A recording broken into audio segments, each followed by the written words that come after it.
we're actually, yes, I prefer to think we're constructivists, but we're structuralist constructivists or constructive structuralists or deconstructing structuralistic something like that.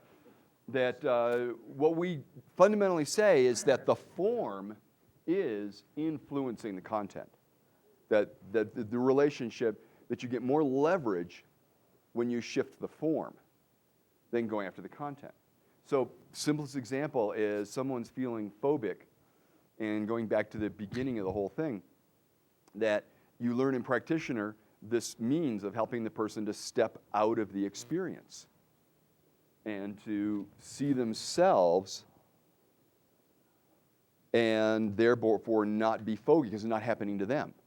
Because if it was happening to somebody else across the street, you could feel badly about that, but you wouldn't be panicked by it the way you are if you're in it. Now, going back in a moment, that there are other forms of therapy which are based, curiously enough, on other forms of, we always say based on NLP because they found it on their own. Implosion therapy. Implosion therapy is where you give such an overwhelming amount of input that the person can't handle it anymore, and then they can't have the fear. Threshold patterns, exactly. Submodalities. So blowout, right, exactly. So you see the Indiana Jones film part, where he looks down into the temple and goes, snakes. I hate snakes. But by the time he's done that whole thing, he's over his fear of snakes. Because there just was so many snakes, which I was wondering if Steven Spielberg was trying to do something with his viewers along that line. I wonder about these things. I have extra room. And so there are therapies, though, where first of all you see the snake or the dog from far away, and then closer, or then more of them, and so on, while remaining associated to try and somehow decondition is the theory. Whereas we have a different theory. Ours is representational. Ours is also constructivist. Structuralist. Structuralist in the sense that if you change the structure of the experience, if you change the scope, that is, the scope of it was that you were associated, but now you've moved back the scope and you can see yourself, and there's you and this snake or whatever, and you're now in an observer position, metaprogram shift, then you're not phobic anymore. And your brain reorganizes that, and then you're in a situation where you're thinking, oh, well, when you go back in, if something should come up, your brain automatically has learned, do it a different way. This is to suggest something a little ahead of the game, which is you might consider in the back of your mind as we do things that all of the change patterns of NLP are based on metaprogram shifts. Just to suggest something. You might consider thinking about it that way. In the meantime, there's a phrase for which I am known and I must now act upon. In theory, there's no difference between theory and practice. In practice, there is. It's time to practice. Yes, we have a lot of theory, and I wanted you to have that because I wanted you to be sensitive to what you were going into. Now comes the point we need to practice this stuff. And in terms of practicing this stuff, what we want to do is pick one of the strategies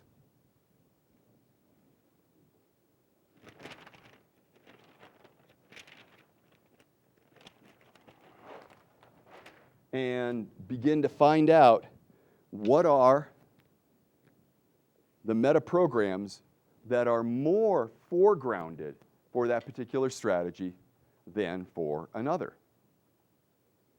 That's what we're going for. Remember, all the metaprograms are there, and maybe one of them will be more important that I haven't listed, but I'm saying these are the ones to check out first. So turn in your manual to the page that is entitled Decision Strategy Metaprograms. Thank you.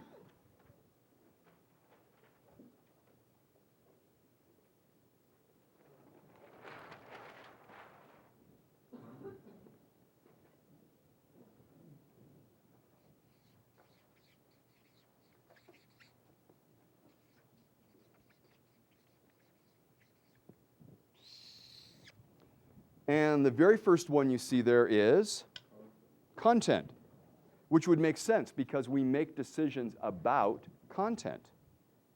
We make decisions about the people in our lives. We make decisions to buy or not buy something. We make decisions about where we want to go. We make decisions about what we want to do. We make decisions about whether or not we have enough time to do all those things or not do them.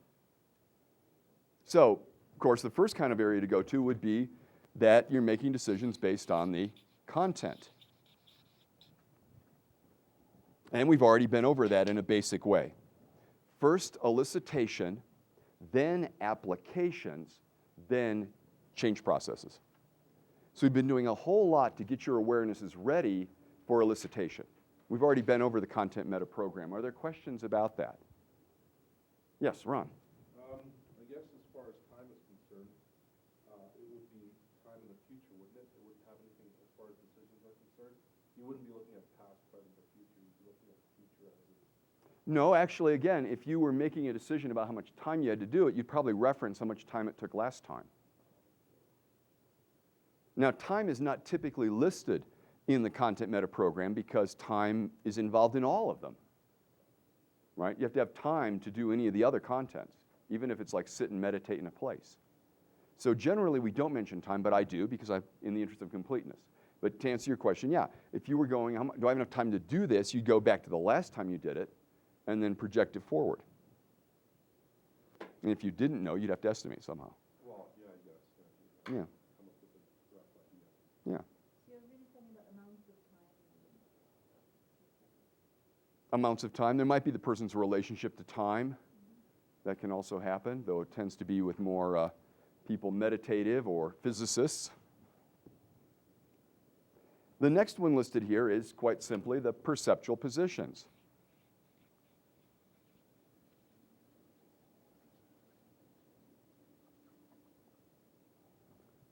Please keep in mind that you understand these learnings through your own meta programs. When this was first brought up about perceptual positions, I couldn't understand what it was about. Of course people made their own decisions. Who else would make them? And the people I hang around with, that was the case. And then I got a job consulting to a firm that met people and tried to place them in jobs and slots. And I met people, and I mean people with some seniority.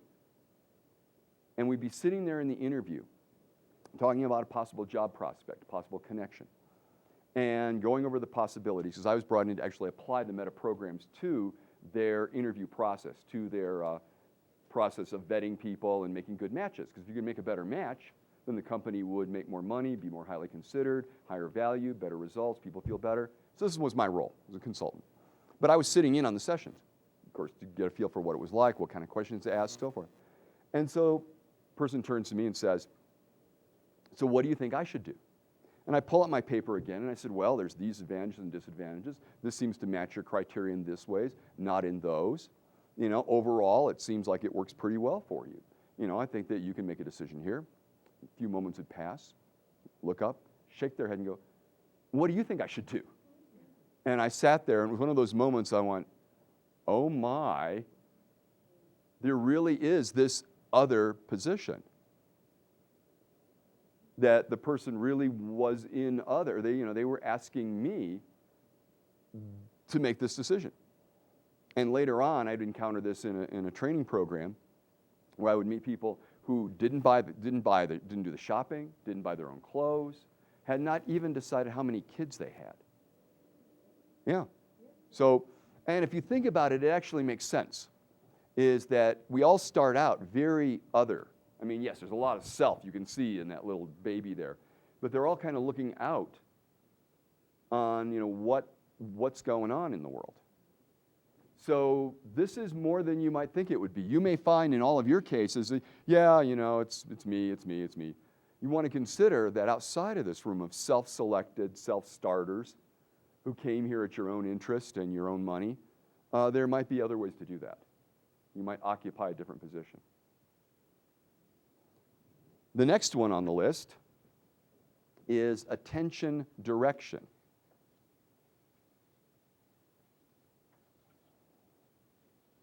Now, this is a little more subtlety on the perceptual positions. Sometimes having an external way of displaying this makes it easier to understand. So I brought one along.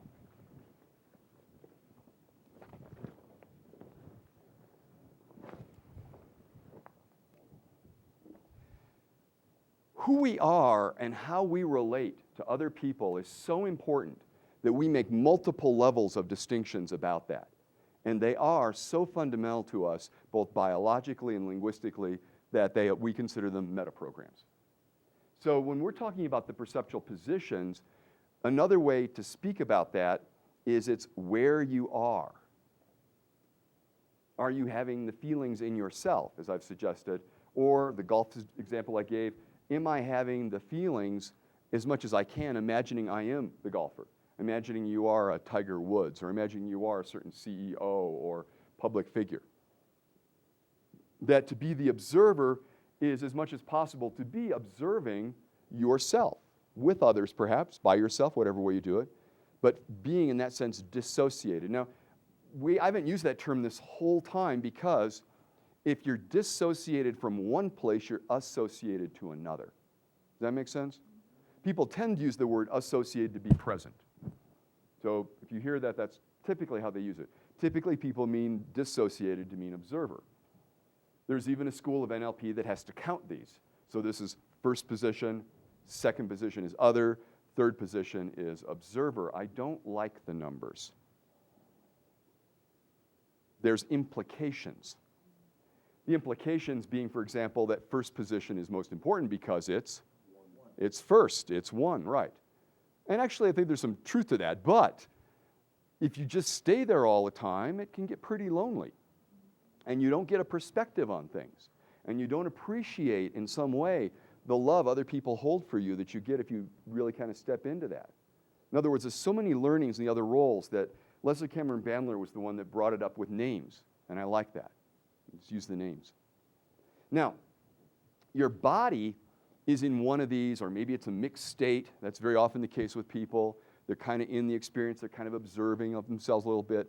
But whatever way they do that, you then have an attention direction. In other words, I can be totally in my own body, Jim, paying attention to you, which is other. Or I can totally be in my own experience, and I can be thinking about the future. My attention can be to the future in an abstract way, or perhaps a you and I in the future. My attention, therefore, can go both in perceptual position and through time. My attention can be on me. I can be in my own body. I can attend to myself. What are you looking at? Now, when I said, what are you looking at, where was my attention? On other. Where was my body? In self. Does that make sense? You can see how the mat helps here and sort out the two differences, that one is where you are, and the other is where your attention's going. Well, this is pretty important for decision making. Yeah, because the person, if we're trying to make, say, a group decision, and I'm in my own body, which is a good place to make a decision, because then I'm going to get good kinesthetic results, and my attention is on myself, and it's a group decision, yeah, how good is that decision going to be, right? So I said that's why I foregrounded these particular metaprograms as important in the process of decision making. You can't not use them. And the question is, how to use them? Do you use them well? Do they serve your outcomes? The next one on your sheet there is the time frame.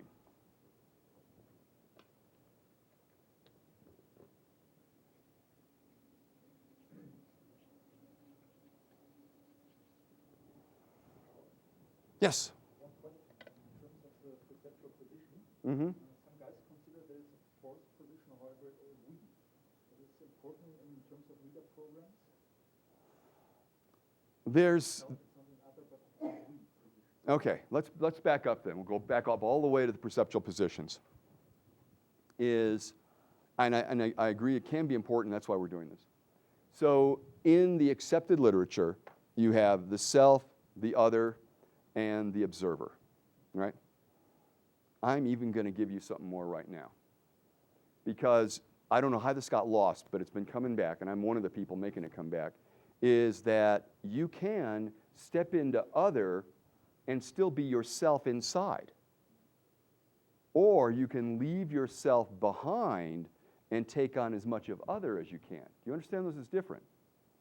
My good friend Al, he explains this so well because he's a neighbor. And the neighbors realize that Al gives good advice. So the neighbor comes over to Al and says, Al, if you were me, what would you do? And then blah, blah, blah, blah, blah, blah, blah, blah. And the guy's talks and talks and talks. Gets to the end and looks to Al, and Al goes, I do what you do.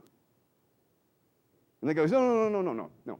Al, if you were me, what would you do about this? And Al says, I do what you do. Yeah? Because if we were totally that guy in that situation, but what that guy was asking for, Al, if you were to step in for me, what different decision would you make? And that's the difference between switch and shift. If you switch perceptual positions, you leave as much of yourself behind as you can, which of course you can't because it's your neurology. But you go, okay, I'm going to, as much as possible, step in and mold my body and my thoughts and my words to the person I'm stepping into. I'm switching perceptual positions. Versus if I were to take myself and have the mask of Al on, and inside I'm still holding my thoughts and everything else, and I look over at Charles going, hey, pretty good looking guy. So, in other words, I'm just doing what I'm doing. That's a shift. I shifted myself over. I didn't actually switch. It's a switch. Yeah, in modeling, you want to switch as much as possible. In fact, when I'm doing modeling work, I will actually, in a sense, take off submodalities that I have for something and try on the submodalities of the person I'm modeling for that instance or situation. That's one of the ways that it helps me to switch. Well, you're always going to be yourself. That's what I'm saying. But underneath that, you can make a commitment to putting yourself as much aside as you can. And watch this again. Putting yourself as much aside, it's right there in the language, as you can. And then taking on by posture, by talking the same way the person does, by gesturing the same way that they do, switching to their perceptual position, really going into other as much as you can. And if you do, we know from the rep systems, representational systems, that if you lift your head up, you're going to visualize more. If you talk fast, you're going to visualize more. And if you lean over this way, you're going to talk, and it's going to drop down into your auditory. You're going to talk to yourself. Versus if you're visualizing and you're putting your weight more on this leg, then it's going to drop more down into your kinesthetics. Some of you are looking at me like you don't know this. All right. This will be in the advanced strategy section. All right? That the very way you have your physiology organized, you're creating what are called synesthesia patterns. And when you create that pattern, it's like tuning an instrument in a certain way, so it's more likely to make certain sounds. So, same thing, when you do that kind of thing, you're actually switching over when you take the posture of the person you want to model. When you take the rhythm of the person you want to model versus your own rhythm. Now, eventually, if you do that enough, it can become your rhythm too. We expand what we're capable of without gaining weight. Sort of important on that last part. Yeah. So, we've got when you're in yourself, you're referencing yourself. We've got where you could take yourself over, which is a shift. And we've got where you can switch and become the other person. Right? And then, at least for people with the skill of Leslie Cameron Bandler, there was simultaneous. They could go back and forth fairly quickly. I see less of that, but yeah, I think obviously she thought people could do it. She listed it as one of the ways it could be done. So, Michael, yes, Paul. Yes, okay. I usually associate other with a switch. Good. Okay. I think it's the most productive way to do it. Okay. And my question at this point, though, is that what makes a shift different than observer? Yeah, Paul. The brain is turning back there. Right, the idea here being that Who's an observer? You step out and you're an observer. Who are you? You're you observing. Yeah, right. So Paul suggests, well, what if you just shift over here, then you're basically being an observer from this particular person's point of view. Yeah. So in that sense, you're holding the scope constant. Whereas if you were to observe the whole situation, you've got to widen the scope enough to take in both of you. And you're not making the mistake of thinking that your friend, your companion, your colleague, your coworker actually thinks what you think. Because you step over here and go, you're still wrong. Then you didn't really, right, you didn't learn anything. So there's an importance about sorting out that difference. Now, Michael, to your question, it's a matter of the bounding conditions. Now, that's a very fancy word to say that people concern themselves about themselves, right? But you get into a couple and you negotiate, and then after a while it's automatic, and when you go to make a decision, you might be thinking, how's my spouse going to think about this? You don't even need to ask them, right? You've got representations. You've made a model, and you've tested it enough, right? That you go to we, and somebody invites you to a party, and you know they don't mean you. They mean you and your companion, and it's a we. Yeah, of course. I mean, and it's in the language. It's not as if it's a new thing. It's right there. In the same way that you might treat a couple as a system that you go meet. Whether that couple is another couple at a dinner party or whether that couple's across a negotiating table. Whether those other people on the other side of a team you're playing against. That how you bound the system is what this is about systems and how multiple people create resources for each other. And often this is couples, at least we hope that when we get together in couples, that we will be more than the sum of our two parts of it. So certainly. Yes. In this case, for the sake of learning, we restricted ourselves to self-other observer. Clearly, you can easily pop it up to the larger system, self-other, we are making a decision to buy a house or something like that. Yeah. And with a couple of times, if you are not in the first position, in the original first position, and not in the second, they say always we. When we agree, so that's for me kind of in-between thing, in between I and you. That was the reason for my question.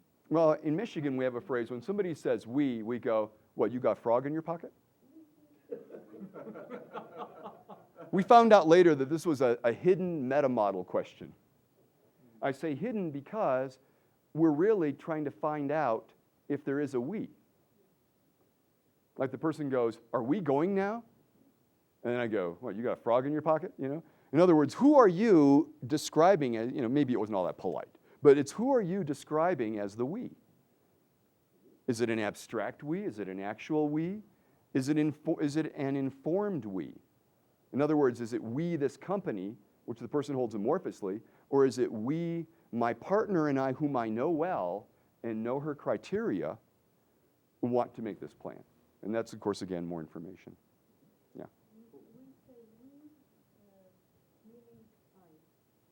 Well, that's why I asked, you got a frog in your pocket? You go, no. And I go, okay. So it's the royal we. Yeah.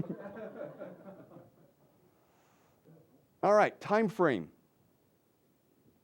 The time frame in which the decision is made. Is this a decision about the present? Is this decision really a recapitulation of the past? Is this decision some way projected forward into the future? How does the person think about deciding?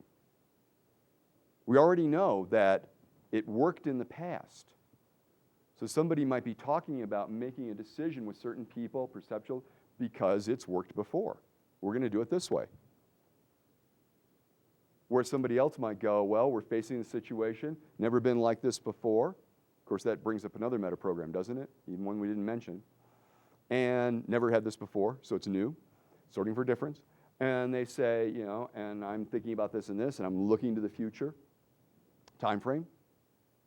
Future. Very simple to get this information.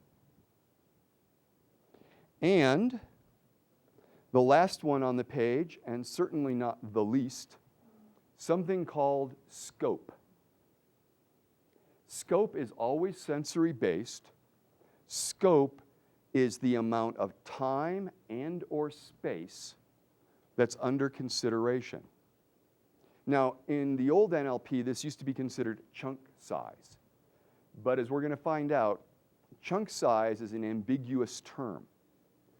What we want to find out is what is the size of the context the person is considering. I know that's very amorphous phrasing, so let me offer some more here. There is, first of all, you'll notice the middle term, natural chunk size. This is from cognitive linguistics, and this was not around when NLP started, that there are a natural size of things which people respond to. A chair, a jacket, a pen of a sort, a carpet. These we have a single noun for them. We would consider them a natural chunk size, a car. Now, you take the car example, and you want to go smaller in the car. You want to scope down, like you're turning one of those lenses. So you get closer and closer to the car, then you would be seeing perhaps the wheel. Maybe you'd be seeing the little air escape gauge, the air piece to let the air in and out. Scope is like a microscope, a telescope. It's like a zoom lens. That's scope. And so when you're asking the person about the decision, you want to know, are they using a natural level scope? In other words, they want to buy a car, a house, they want to find a place to go on vacation, something like that. It'd be natural size, because we have a word for it. Now, when you move into some more detail of it, some little detail of it, then we might use, they have a smaller scope. We would even say they're detail-oriented. So somebody there, I used to be in the antique business, as you might have gathered from a carpenter and stonemason and cabinet maker. I forgot I was also an antique dealer. And, well, I didn't forget. I just didn't mention it before. And when I was an antique dealer, I used to refinish stuff. I'm very good at repairing antiques. That's why I made the transition to custom cabinet maker. And people would come into the shop, and we'd show them something. And we had one, I remember this distinctly, this beautiful round table. And there was a nick on the back here. And so we had to price it a bit lower. And some people would come into the shop, and I would feel obligated to show them the nick. Because, you know, it's turned away. It's if we were hiding it. We didn't want that. But if we turned it forward, then, of course, they'd only see the nick. But we wanted to show them was really, if you put it in a corner or towards a wall, you'd never see it. And so this couple came in. They may be married now. And they're looking at the table together, and they're going, oh, that would really work well. You know, no, I can't believe that. You know, and then I said, well, I said, you like it? He said, oh, that's a very good price. I said, well, it's just got a nick on the back. Oh. Well, I don't know. What do you think? I don't know. We'll come back later. You know, and there was a sense from that. I mean, it's like the detail orientation. They couldn't do it, even though table, natural chunk size, good table, good condition, beautiful. Detail didn't fit. Now, that's what I'm talking about. Somebody who crosses the T's and dots the I's. You know, somebody who looks around a car that they want to buy, they're going to buy a used car, and it's in beautiful shape, and it's got low mileage, but it's got a little scratch on the lower leg. Yeah, and they can't do it, you know. Now, it's not only they can't do it. I'm just giving you ways of realizing that some of you may be more detailed. We find out this, there's another way to find this out, by the way. It's called submodalities. Steve Andreas, as a college kid, was trained in color chemistry. When he found out about submodalities, it was the proverbial duck in water. Other people were going, what do you mean the color of my pictures? What do you mean two-dimensional or three-dimensional? And they're like, I don't know what, and Steve's going, oh, this is great, you know, because it's details of experience. Now, other people have a tendency, again, these are tendencies, leanings, the big picture. Now, careful, when I mean the big picture with scope, I mean sensory-based. I mean the big picture. The same scene, cinematic. So when somebody tells you, but what about the planet? They're seeing in their mind the planet. Now, you can be a big scope without that, or a general scope without doing it that way. But the point is, you're taking in a whole lot of space or time. You see, you can also scope in terms of, well, if I make this decision and I take that job, and then my partner's going to move there, and then this is going to happen, and they might scope out 2 years while making the decision. It's also strategic planning. But I did, like when I was younger, I wanted to box, and then I saw myself way in the future as a wash house, so I had to box. I went that far into the future. Yeah.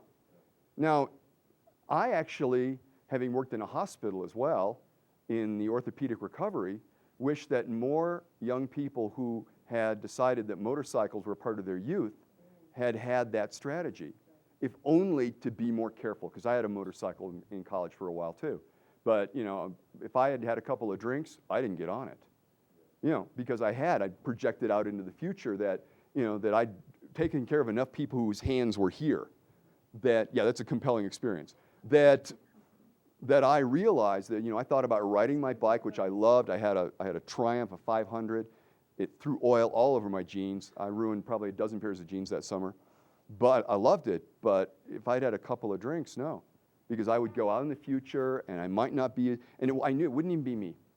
It would be some other driver, and I wouldn't have every bit of reaction time with me to avert whatever this other person would do. Of course, I would drive well. It's a meta program. And no, and in that, then, I didn't ride it unless I was safe. And you, in a sense, looked out there and thought, the costs of coming into this part of that aren't worth doing the trip. Yeah. And it's not that you shouldn't do the trip, but that's about using time. Now, Connie Ray Andreas does the same thing about eating. She'll see something on the plate now. She'll wonder about what it would be like in her stomach now, and she'll wonder about it 3 hours. She'll wonder about it the next day. It doesn't mean she doesn't eat. It actually means that she eats in a way that she says, what's going to energize me? What's going to keep me going? What's going to help me? So again, how scope can be very useful. Yeah, it's not about now for her, it's about the future. Right. And keeping in mind for some people, very appropriately, it is about now, you know, or about a close now, or about maintaining the past. I realize I give a lot of future examples, so I don't want to prejudice the sense that each of these time frames can be very useful in terms of whatever the decision is being made. Okay. So, as we look at our sheets, we see we have these number of possibilities. We have the content, we have the perceptual position, we have the attention direction, we have the time frame, and we have the scope. Scope up there.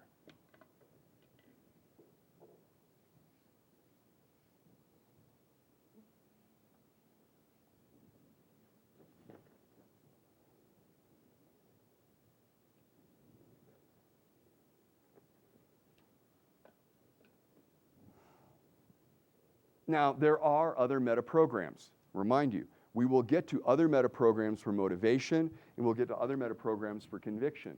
These are interrelated. We keep cycling through these in our own way. So you're going, well, wait, there's other things in a decision. I like that. Did you hear that? I'll do that again. Wait, there's other things in decision. Ambiguity. I love it. So this is not all, but this is where we start. So you can move forward if you'd like a couple of pages, and you will find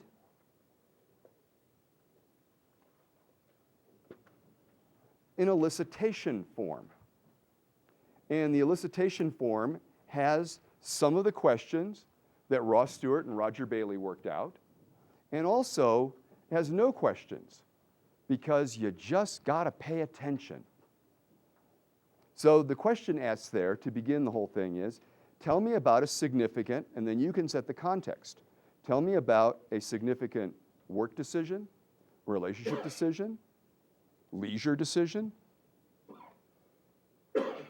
learning decision. In other words, you set the context that you're interested in. Now, allow me to invite the person who sits in this seat, that is the explorer, to pick the context, because then they can find out more. This could be very educational, because as you know by now, these are going by all the time whether you plan to do them or not. So you might want to find out more about your relationship decisions.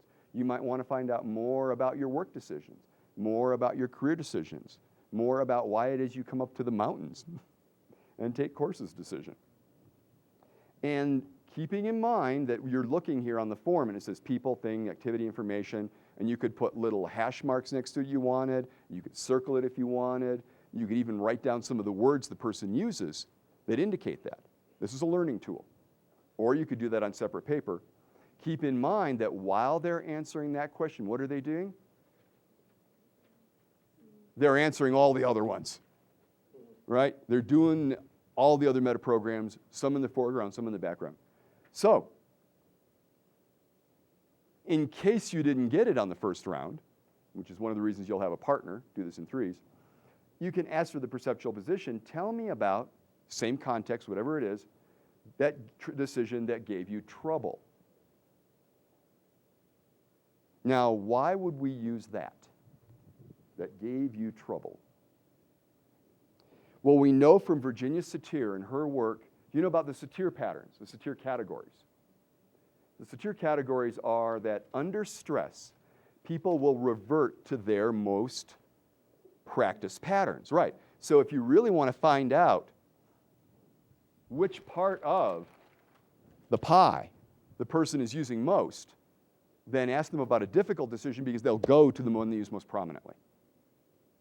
The other choices of the specialist will fall away.